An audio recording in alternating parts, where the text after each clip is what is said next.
Maubiyuna, spread the word, the word, the word.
Amen. Hallelujah. Amen. And here, Acts 26:8. As much for Umano, a tea, a Verusia, you would do okay. And then you go, Gio. Yamaka say, I will not a jail. Yamaka soon, what are they? Why? Or your crap, Yami. I will get it. I will get it. Yap, sister, or pop, Yamami or pop. No, no, use. Oh, for your minute. Ọdún pa na ẹ̀kọ́ nọ. Lọ ẹ̀ fi akọta. Ọkọ̀kọ̀ akọta. Wẹ́dà èyíma náà wà mí. Sọ bẹ yà mpa. Wẹ́dà ìmọ̀ akó. Sọ bẹ wú. Ìmọ̀ ayé yẹn. Ọbẹ̀ ẹ̀dẹ́ sí ọmọ àyàsá. Lọ pẹ̀lú ọ̀bẹ tí o mi bí o. Ìdílé àwọn tí yíyá ṣe yìí. Ọmọ aláwọ̀ àlàsì bìrọ̀ wọlé. Ọbẹ̀ pẹ́ òkúadé ẹtì kwan. Ẹ̀wọ̀n kí náà ọmọ aláwọ̀ pẹ̀lú ọmọ òyì ọ̀rọ̀. Àwọn akásá sọ pé òkú wa nù. Lọ nínú ọ̀kadà àlàsì bìrọ̀. Yẹ́n ní pẹ́ kwan sẹ̀. Ẹ̀yọ́ mmáwó múlù. Nyàmí asẹ̀. Kàmí nìbọn. Ẹ̀yẹ́ nípa asẹ̀. Nùdọ̀mú wẹ̀ ẹ̀ nàkà sọ́mù. Nípa asẹ̀ de yẹ turo pa. Ṣé tí wọ́n mú gàmí pàdé? Na nyàmí asẹ̀ de ẹ̀ fúrẹ́. Wàlálà kò wẹ̀ yìí o. Yàtọ̀ ló bí. Ẹ̀wà bẹ̀rẹ̀ wàlálà. Bẹ́ẹ̀ ẹ̀ tó lóun lọ. Ìfọ̀ yà rẹ̀ fún ikú. Resum kakra. Èyí tí yẹ wẹ̀ bọ̀. Nàbẹ̀ nípa abẹ́rẹ́ kakra. Láàpẹ̀ ẹ̀yọ́ sáà wà yẹ ìbí. Ẹ̀yọ́ sẹ́ ẹ̀bírí ẹ̀kyẹ́ mu náà òkè sùnmù. Sẹ́yìn ọ̀yà kàní ìwà pẹ̀lú. Nàìjíríà dẹ̀ kàní ẹbí ẹ̀hyẹ́ ama yẹ. Lọ láàánú bẹ̀ láyẹ̀. Ẹ̀yọ́ náà ó tu no. Sẹ́tàn bí ìbí ọ̀nà o. Sẹ́tàn ẹ̀nà yẹ ọ̀sùn no. Nà Yéṣu bí láàrin. Na Kristo ní kàní ẹ̀ nọ. Lọ láì wúnyí mi o. Na kàní ẹ̀ bí sẹ́m nọ. Ẹ̀wọ̀ báyìí mu. Lọ mànṣẹ́ yìí o. Ọ̀hìn yìí o. Pírẹ́sidẹ̀ntì yìí o. Pírẹ́sidẹ̀ntì o. Na owó ẹ̀ máa wẹ̀ wúnyí. Na wàá fà yàrá sẹ́m. Ọ̀sọ́fọ̀ yìí wò. Wọ́n yọ sọ́fọ̀ wàá fà yàrá sẹ́m. Ọmọdé wo bẹ wú. Wọ́n yẹn nínú. Yẹ kẹ́ ẹ̀jẹ̀ wá tó. One kind 90. Acts 26:18. Owó ọ̀kí ni sọ ọ́dún ní kan. Ìgbà ìgbà ní kan ní lọ́dọ̀ ní ìgbà ọ̀hún. Ìgbà fọ́nù dọ́ọ̀sì ẹ̀ náà ọ̀sùn ayẹ. Yóò di ọmọ kan yìí. Kí ni sọ bẹ́ẹ̀ ti dàgbà yẹn? Amen. Amen. Àwọn ìjọba mi. Kàní àsẹ̀m ni. Wọ́n fọwọ́ wọlé ìlú ẹ̀yọ̀ kẹfà. Ẹ̀fà. Ìlú ẹ̀yọ̀ kẹfà nípa mi ní má kẹ pààyàn. Ọmọ mi ò Omaya bli onbe. Omaya bli onbe. Debi. Omaya bli ahumbe. Omaya bli ahumbe. Konye ade bli. Kabala ade. Ibabe okwano. Bebato wati ya kan no ko bi wani. Se de ba fi osum no aba han no. Gitu ka be ko mi. Ese e pe be tie no. Bi wa no le o. Ya osum bi mu. Lo kusu bi ke to pla bi. E ta mabra e wo bi ase na na ye sum. Hallelujah. Amen. Ko Yesu ba. Asana Kristo ko ba. Ko de ba bi wa fu. Se de ba ba bi ye ni. O ga ni na mo. O ma de mo we ti. E wo ha ko ma de. E sa ka ba bi wu. Ya se se ba bi ye ni. Ko ni ade ye. No why you really care about? Say the be sumu aba aino. No na ni ala fasio. E you na ye tu e ye di kan no. E na ma ye no. E be ye try e wo no. E kan ni. Amen. Amen. O ma ya je me ka je abusia wo ye wa sisi. Ke ba ma wo. Hallelujah. Amen. Lord you are proud of this one. E wi ase na wona wo di wona tu ya se ye wo. Wana busa wo se wo ko sam awodi tu is ase. No anaba cheku ke ba ma wo. Ya ba be ya fi obusa tu mi ase. No mo no pe ke ti ono na nya nya se na e di nipa. E ke ni osi di ayi. Ke na ma ye Yesu ma yi. Ne ma wo ma ngo. Ahiye ya nke pa. Lo kusumi ni ba se wo ko mfima. Enti amanda ye papa no ni ye hia ko titi no. Ni pro ma wo ko isa ni ko. Na eye ye di nyame ntem abofuo no. Wa ba Yesu no yi. Ye ba ti Kristo di. Yesu ma yi o. Yesu de e ti de. Me ma wo bla. Ma de be hye ye bla. No ba ye Yesu do yi o. Wo ba ti Kristo di no. Me ma wo bla. Ma de be ma wo bla se ye se. Ye ni nyame ko. O ye yi ano. Ti Yesu ma wo. Yes, Yesu na be ti o bla. Ana be ma bla se Kristo. E kemi. Amen. Le amabahi heye ni le mawu la kepe eniyo akepe. Le wo amabahi hene mawu la kepe e ma wo ba ni jo. Ye be tina be bia nyame e pa di cross o ye ni man no. Ye be tina bo tem. Lo chebi le yawe. Hallelujah. Le bone Isaiah 8:11 la. Isaiah 8:11. Chebi le yawe. Fred ye enya. Hallelujah. Yo pepa ka fo nyamba mi. Me di chopa etu mwani. Tinga ni chone no me aye fa yi. Se me kasana ni ama koye mamia. E yo wa we yi. Ha me pa, me pesa o tinga ni se. Lo chami le yawe. Na fly na fro ye enya. Se na mu enya. Se le tasu ye pa o mu ye le mu so ka o bi no. Ye re enya. Acho. Ye na ya fly ye ni so. Ye na ye ko ya fly. Ba ko pa la. Asare afina ebe ba be yi. Ni akamu no be ti yo. Wona wo di asare na ye atuma. Me la ni. Wona ebe pa wo mu. Je ma ga ala ni ko be. Na ebe pa obi mu. Na ma ko ni ko ma yi. Isaiah 8:11. Isaiah 8:11. Lo ade ni a che me ka busa wo no. Aso ba yo mo fi obusa to mi na se. Lo ye ka ke te ple ma. Iti mo se fi ti fi ase no. Abusa position wo ga di o mu. Obusa asai gadi of faith dada. Lo di lo ne kwa ma pra. Iti profo wo fita hono eni na ba no. Abusa ni wo paka. Obusa na eni die. Lo ko ke ne 1 John 5:19. So ka 1 John 5:19 na. E ke ma oni ji wo. Ase nyame die eni we. Se ji o le o. Iti na su bi ase die. Satan ne no yi. Satan o ti ase su. Ko pe na kusa ye wonu. O ke tu na kusa di usua. O ke ba ni ma ke tu ga pe ku. Woni no be ba ko pio asama do. E se no pre ne yi wonu. Eni ni kwaso o pa ma kusa di usu. E na se no pa di o re. E na o ya se be kan pre na chika. Lo ki mo chi e ke te ti. Me be you have your sumu. Kusumi o. Kusumi no e trust. Lo ka kusumi. Se se amamra. Ni ni suji. Ya be ti asese. Pe wo ja ni ko anya. Se akonfo anabusufo hia. Agamehu akusumi. Wo wani awode. Tuwa ya boa enya. Akonfo po wo anu a. Agamehu akusumi ka amamra. Akusumi ama amamra owiye. Wo wa Kristo folio me. Kristo folio po ya anu a. Wo wa na wa kusumi. Yes ya wo ya amamra yeye. Wa ka de wo we. Ya ta je hyem. Wa no fe no pepi. Ya ko ya be mu. Ya didi mu ya didi mu. Wa ne no. Ya je ni aya tro. Isaiah, eyi ba ni lo mi ma ka ki. Eyi o ke yawe po ma no koko. Yawe po. Mo ya. Rada Poman Coco. Yawe Kehendo Bomi Cocoke. Makonye ni me ablo. Makonye ni me ablo. Rada Apoy Coco, so I am fat Grofon up Eke kopie ni ome ai. Make that Grofon. Kato agame.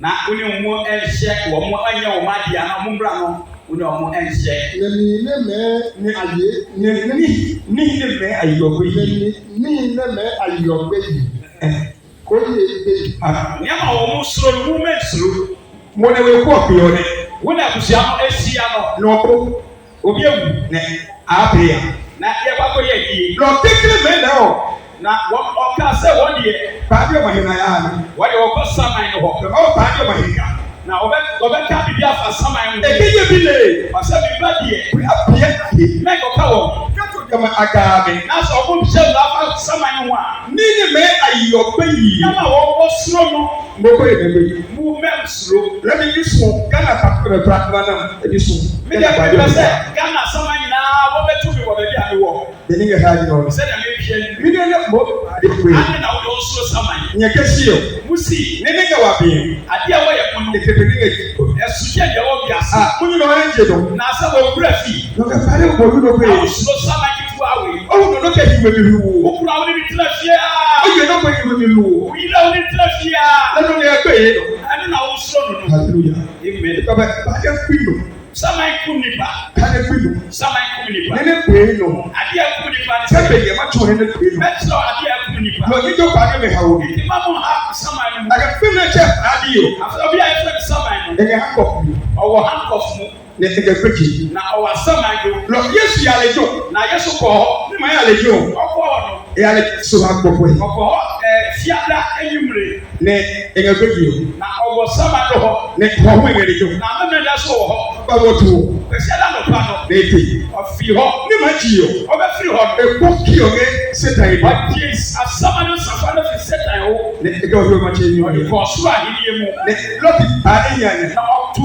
sama fọ mu se ta ni bi na ko e ko ga kweji yo na sama fọ na wọ́n tiẹ̀ nìní ẹwà sama do họ ni ma tesi ọbẹ̀ sọ̀rọ̀ no e ka ko be ti ọ̀dí ọ̀hún ebi bi sọ̀rọ̀ yìí na o da desu àmúkọ̀ paradise ki o Yesu de safa no wọ Yesu nkyɛn ne ke me pa ne ya nge kweji ọ̀dí ato sama fọ mu ẹwà sama do ka de tro na nge za mi yo ni sama bẹ na ọmọ wọ kuro ewu ewu te no na mi yẹ na ọwọ wọn o check yo me fa o de yẹ wọ ni yie lọkẹ hallelujah ẹbí ọmọ sama bi sọ ọwọ e ke ni ọsí diẹ amen amen ẹni ká mi dùn láti ẹsẹ̀ hàn ó yẹ lẹ́yìn nù ká ìmì ìyàwó ẹ̀ka wọ̀ ya tọ̀ ilé kọ̀ọ̀kan.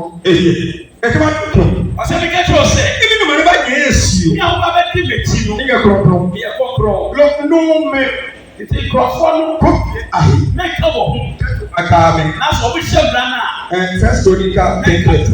First Chronicle 10:30. bẹ̀rẹ̀ sọ sẹ́mu ma nù. ní ní jẹ́ ní ní jẹ́ bá ní fúlagẹ́ bá lọ́wọ́ mi. ìyẹn mẹ́bi àṣà. wọn àwọn fúlẹ̀ sábàá ẹwọ báyìí wò wéé mu nù. lókòlókò kẹ́lẹ́ yìí. Obia anfa ne hwan. Mọ ko de keke. Nyame ko wɔ nyinaa. Lọ mu no nge kyerɛ no. Na wo a wo so frɛ yi. Yɔ ma kyerɛ yɛ ni o. Ɔsoro ahenni mu no. Anapia ma na le yi. Yɛ kyerɛ ni wɔ hɔ. Ko kare Revelation. Oka Yohane Edisem. 2011. 2011 na. Yɛ kyerɛ ni. Ke ane ko bɛ awo mi o mi. Sɛ yahu di wɔ pamma no mu a. Anasa ko fo la. Yɛ bɛ to atu data deɛ no mu. Hallelujah. Amen. Lọ kẹ oyi ma wo bila nọ. Sɛ wɔn ni nyame mbura no so a. Abɛbɛ ni mama. Yɛ ti kyerɛ o di. Lọ kẹ ma o bie pɛ. Nti sɛ kyerɛ o di pɛ. Alabo alabo. Ɛ sɛ yɛ di wu yɛ pa o. Hallelujah. Amen. Lọ lọ ko. Nti yɛ ti. Ni fo alẹ bẹ lolo. Bẹ̀rẹ̀ wá yẹn yẹn pa wọ̀. Ṣé akyẹ bẹ̀rẹ̀? Ẹ ṣe àfẹ́ òun sọ ọmọ kó àsọ̀rọ̀ ṣe. Lọ akyẹ wọ. Na yà fẹ́ yẹn. Kẹ́ni aba la wọ. Na yẹ bẹ pa o yẹ. Hana kilasi. Ma yẹ pa o. Hallelujah. Amen. First Chronicle 10:30. Nye kutu yi. Yẹ ti yẹ bia. Máa jẹ kí n ṣe sọ. Máa jẹ kí n ṣe sọ. Ọ̀yin níbi kílásì ẹ̀fẹ̀ sọ. Máa ń yẹ kí ẹgbẹ́ à ní pẹ̀lú. Yàmi kẹ́kẹ́ sọ máa ń pa àdébí sá. Ẹ kọ́ tẹ paadi. Máa ń fẹ́ sáma yìí. Lọ esie pa paadi tẹ́ ní ìgbà kejì máa. Ọ̀pá mu wọn náà wọ́n fẹ́ sáma yìí náà fi ní kúrò lọ́mọ. Hallelujah. Amen. Kẹ̀dẹ̀ máa ń kí ẹ̀ máa kà máa tọ́ dẹ́. Na yàmi sọ ẹ sọ ọ̀yin nínú àjẹ. Lọ bẹ̀rẹ̀ ẹ̀yàtà. Bẹ́ẹ̀ náà kọ́ àkúnú. echebawo ofre nyame efre nyame afi no ne kai kan okai se Samuel echo na Samuel wuti lo ka muno ha Samuel it is all ya Samuel ne bi ma wo no bisa nyame a wo ba die nyame be ka kire no Samuel ne wo Samuel so lo muno ba kai kan ni papa be kai se kama wo pray nyame leo se nyame fi bi dia se ma la wo yo ma se la se be pa confirm ba na chi bai lo e bi me so me ke nti o bisa ni be me so se Tade chele ye mone. Sama fo mi pambo, sama frefa mi pambo. Nye mi no koyamlo. Muti ba kwa nka. Na te no ate ye edo. Na si ba ko edo. Lo e take ade no. It was san attack. Ka wona ho yo menyi tade take wa.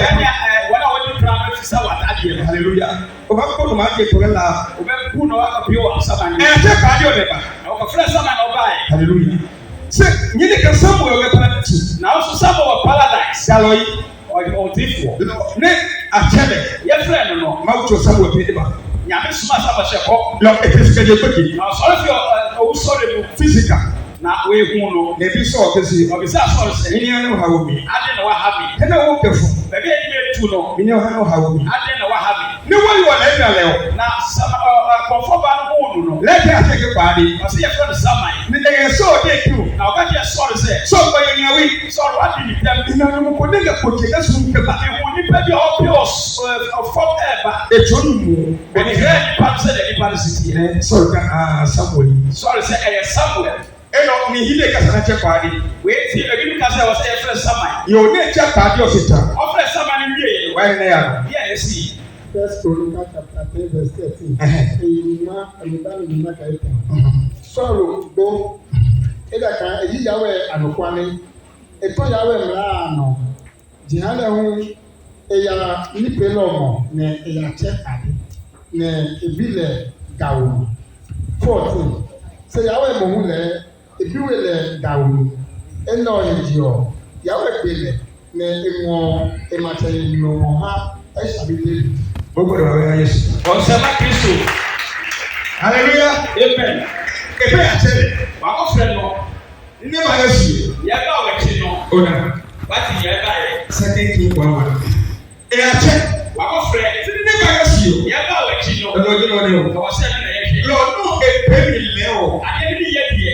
Enye o. Enye di. Sisa ne ma Yesu. Wa ba wa chi no. Ne hia ne. Ne hia. Lo ni ne ka de che. Wa ko fre sama. Ni pibi ya ana waka bisa ni naga hoye wana wadi tuna mekura abawa na wanya mpa hallelujah na ka o aho ya dikusha abrahama e ka aho ka o pare pe ya washe sama kuo e compensation na waya beyeli ya ne ba bro ye nchako ene da bi boma ya second Chronicles 33:6 o second Chronicles 33:6 ano fe no ne e ka ba de chalo benyeyo o bia la wi sama friend ni na chelo e na se pe o Hallelujah. Amen. Lord God, I can't sorry check by here. That was the sort of friend Samuel. Can you be Yami day. Ebie okuno. Hallelujah. Why am I checking? Ya ka o yi bi so. Chibo. It is all you need. No take mo nga the parliament. I want to know the prayer. Ni o ma ke ke pa ni se. O ma ke ke tell you. O yo ma no e ku isa. Ni ma ya. Ya be possible. Come on. Obe why ko ni ya. Ya ko ye sa ye ke ye sa boss. No se no go. Second King 1:1. Second King 1:1. Hallelujah. Hallelujah.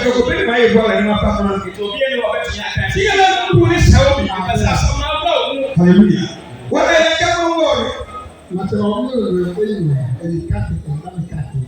you going Israel matter have been also. One chop Israel in Aqua. Two, if you go, Israel matter has a chop. Amen. Israel, if you go, Israel matter has a chop.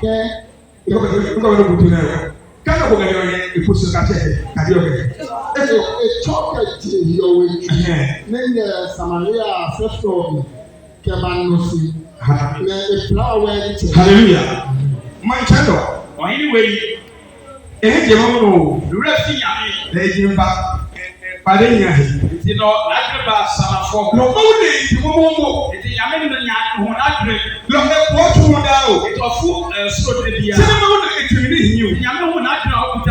report afu osuro no ati Jesus ye yiri fi osuro na be for ne ke pede na dia na se power way si apply ka hallelujah amen eno yo echoni ke ya echoni ke aya bini nge bazabe mo hale na eyimana wa no bazabe di mawu ne Phyllis bi o me amami ne ache ekron ni 3 say yawe bofo de balo Elia ne je Jezebel ke eya tele ke mate Azia choli o me ya pe David sorry hallelujah say yawe bofo de ibabere mutu Elia ne je Jezebel ke de mate Azia choli o me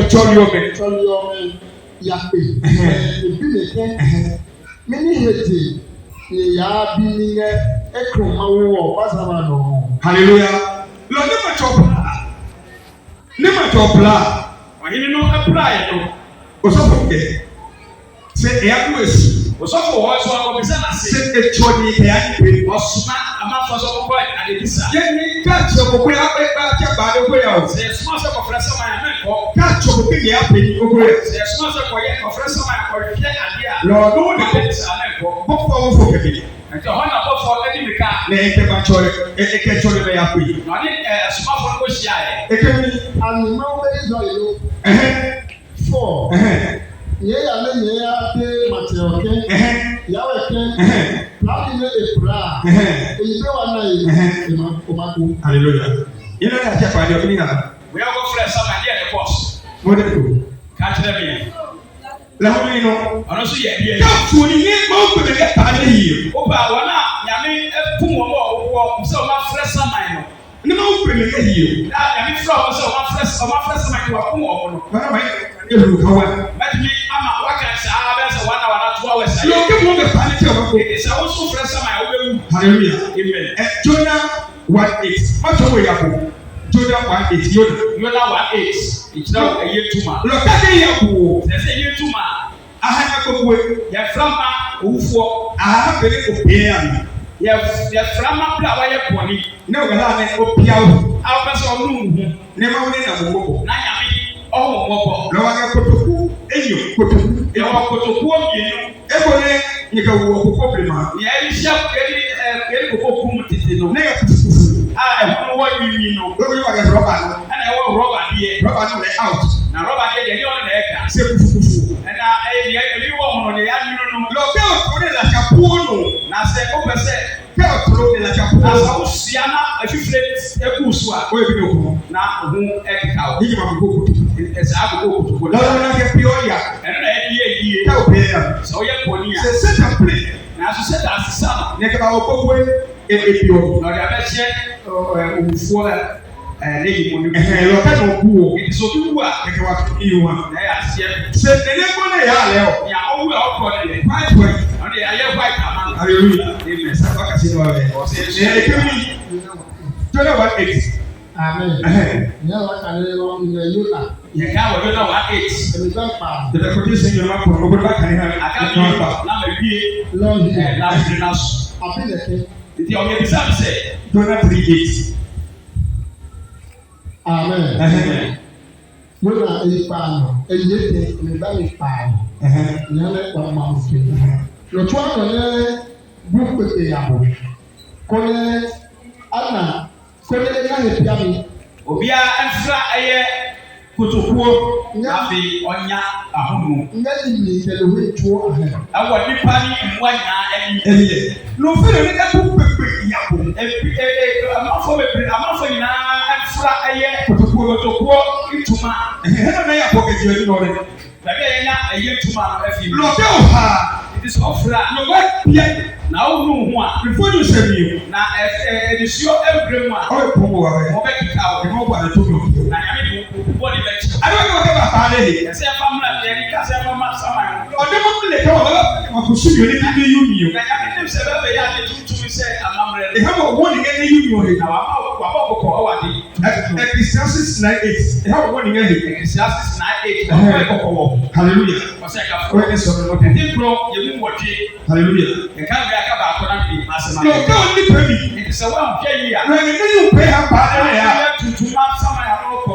I'm going to go. Na sama no de wa ye white. No, yeah, Okuro wu odi kuna. hallelujah. But I can't go for you. Na okuro wu a wo de frɛ. Next month, I have a get plan. Na me papa ma wa ma no so keke. Okay, I want. O wa die okradie no. What is happening to Bobby? I want. O de ba ko pɛ. Hallelujah. Ekemi ase die. Amen. Share with you.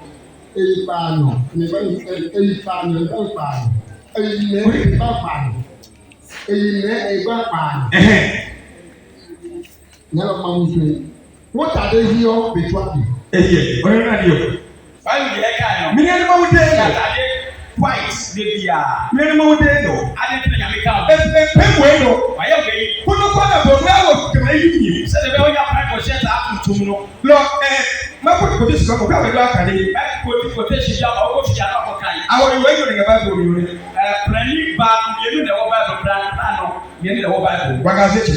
Na wo be yi. Wàgàzé kyè. Ya wo papa. Wàyà ní kyè wọ̀ ha. Ya hwe papa no. Luka 2:36. Wàyà ní kyè wọ̀ ha. Ní wàá tó wà sí kyè wọ̀ bí ìlú yẹn. Hallelujah. Luka 2:36. Luka 2:36. Ní wàá tó wà wàgàzé kyè. Anu na ye prani papa no. Ya me tro prani no boni na na se. Bọ̀dé ní sẹ́ ẹ̀yìn bí tumu bí. Ya nya obra tutum pa. Ní ẹ̀ma yá kyè. Na o ba ko yi no. Ní màá ẹ̀yìn yọ. A be fra fita. Àti àzé kyè. Fra be yi. Ọ̀ àwọn wà zé pè. Ye de na se be yi ku. Káwọn nà ló kò tà. So wo bi sa. Bí yẹ kò sùn náà hàn lẹ̀. Bi sa amabra e di man so ye. Lọ́kẹ́ bá tó báyìí wọ̀ yìí. Na fa be tu ba ku. Hallelujah. Amen. Lọ́kẹ́ ló gbọ̀ ẹ̀yìn ọjà. So du wo sa. Ẹ kọ́ gbẹ́ ẹ̀yà kan adékazé kyè yìí. Me ka se me ado se ma ka se. Lọ ẹni bí wọ́n ẹ̀ka wọ̀ yìí. Wala woni ni sie ko. Bí yà á lè ka àwọn ẹ̀ka wọ̀ àzé pè. Me so wo se na se agbe ifoko. Kẹ́ ẹ̀ kúkú tí lọ kúkú tó lè bọ́ náà. So owu se si a woni akwa. Wọ́n kẹ́ náà yóò kyè. Amen. Ai prani papa. Luke 2:36. Luke 2:36. Àwọn ọ̀nà máa ń wọ̀ kúkú tó wọ́n yé lọ́tọ̀ wọ́n yìí náà. Gbalo yomo kótókótókó bisi akyɛlɛ ana. Ukraine baby tena se friend Anna. Ekyɛ bi edi family. Ni papa ni ya ko no. Ne eji Aisha. wɛtu Aisha abusua mo wɛtu wɔn. Eka ehudo mi si gyɛn ataado. Ɔne ne kuru tena se fie so. Pɛnyɛ eyi. 37. Ne ìdàpé yàrá yo. Ɔbɛyɛ Ukraine.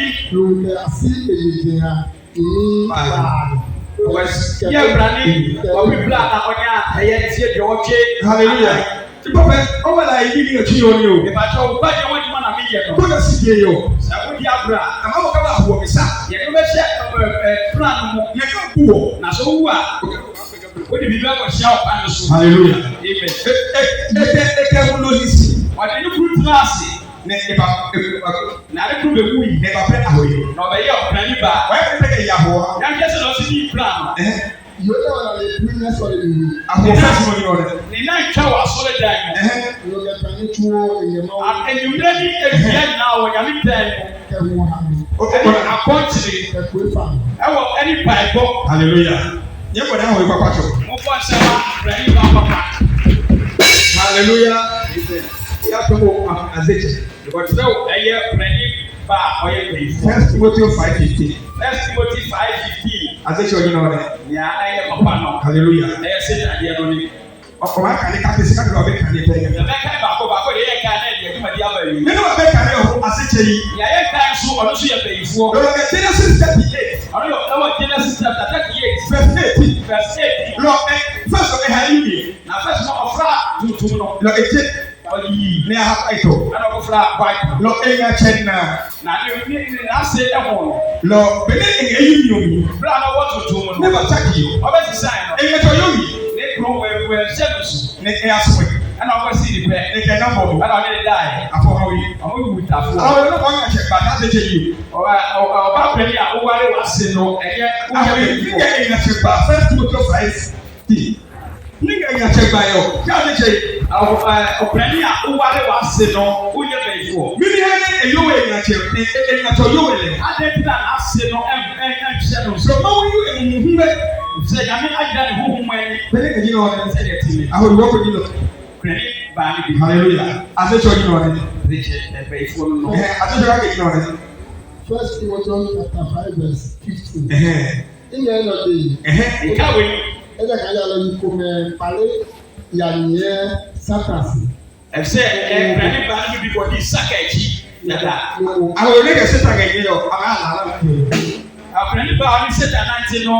Obekọ esuro anaasọ obekọ okie. Na we o seta pelu ka se you. Yes, seta ko mu no. Oye Satan. Hallelujah. Amen. Verse 6. Verse 6. Kan verse 6 no. Let no 6. Let no 6. Ebe o kana eyimo sia. 5 6. Amen. Amen. Say yalo yo na o fio. Yalo yo ne. Yalo yo na fio. Ne fie. Ne fie no. Ne fie yo. Ahori. Amen.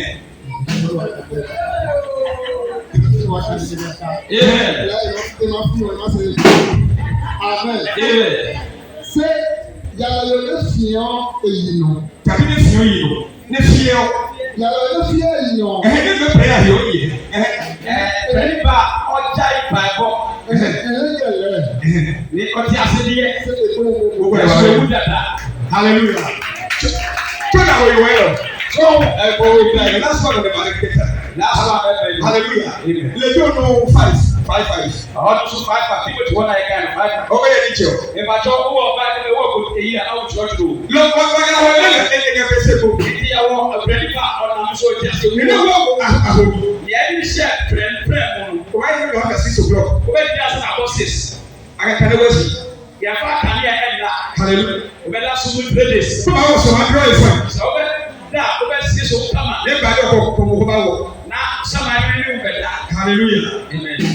Mẹ́rin ọ̀gbìn ìbìlà yìí. Sáà bìlà yìí ẹ̀yẹ mọ́nà múlá yìí ẹ̀dúrà. Èdè ìdí àti pé. Ẹ̀yẹ fi gbẹ́ yẹ wò mu. Wáyé ní ìjọ wa. Yàtẹ̀ ní papa nù. First Timothy chapter 5 verse 5. Yalo yo nele no ka ko eyan. Ìwúlò kó kẹ̀kẹ́. Ne ebe no ku ne ma yẹ eyan. Nípa àkókò àná tí a òbí òní òbí a ọbẹ̀ fẹ́ lè so lọ. Wọ́n ehe ọ̀fọ́ máa ń nù. Àdìsẹ́ tú ọ̀làdé so. Esọ̀lẹ̀ nyọ̀gẹ̀dìyà. Ọ̀pọ̀ bá àjọ ní ẹ̀wìyá. Kẹ̀pá máa ń pẹ̀. Ẹni sílẹ̀ yàmi. Ne eye bu àná. Sọ ọmọ wa nù. Nígbà àṣẹ̀ṣẹ̀ àlọ́ ní ìjọ yìí. Wéé ọ̀yẹ̀ bẹ́ẹ̀ yẹ àná papa. Nígbà tí wọ́n yẹ. Wọ́n bá wù sí Áfíríkì. Hallelujah. Amen. Bí ẹ gbé wọn. Ọ̀rọ̀ mi. Àgàdé. Olùkọ́.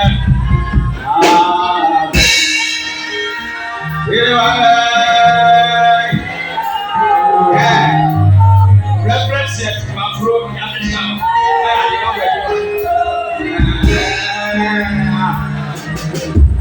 Amen. Tẹ̀kùyé nù. Ẹ fà mí so nù. Ní ìfúnpá àwòye. Bebree ajayi ẹyẹ mayẹ. Táwọn sọ̀kú àpá.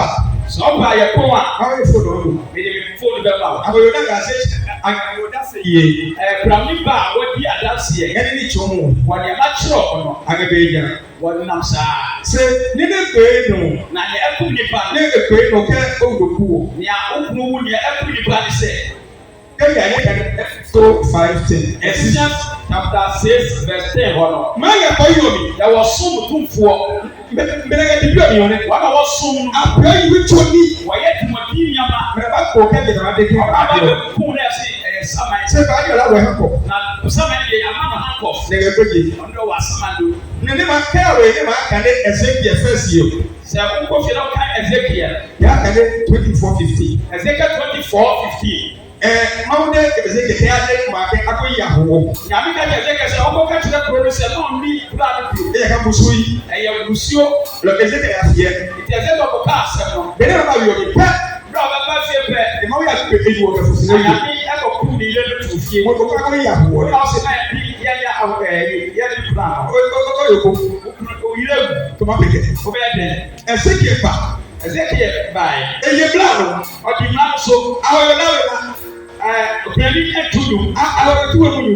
Brani ɛkasa. Ṣé adé sɛ ɛlɛka to mu ɔkasa lɔkuma bi o mɛkɛ ɔpɛrɛ ahoɔ nti kuro no deɛ sɛ woyi pra ka oyi o sɛ woyi pra anabɔ no yɛbɛba wo kyɛn yɛn anabɔ oke yɛbɛka kyerɛw sɛ n'o bɛ kɔ kɛ oyi lo wokuro wei no wonni pra na yɛrɛ bɛ ɛsɛ kɛ o yo saa ma yɛ ɛsɛ ɛsɛ kɛ ɛsɛ kɛ si o ɔbɛ kɛkɛ kyerɛ wo sɛ wàá kɔ wọn awutu yi ɔteɛ nyame asɛm jáde bi ɛnyɛ nipa yàrá ɛsɛ kɛ 450 kɔ ní o de sɛ wohwɛ Ezekiel 24:15 a woekɔ a bɛka kyerɛ me maa mi jɛ o de kura nyame kyerɛ efu nyɛ ɔnto yɛ ho efi nyɛ mbɛ ɔnte yɛ wàá kɛ ɛwɔ mi kura kɛ yɛ si ako maa kɛ yɛ ko si o de o de bi amen. amen o bɔnsɛ ma nyame ba yɛ oda bɔnsɛ ma nyame ba yɛ oda bɔnsɛ yɛka kyerɛ me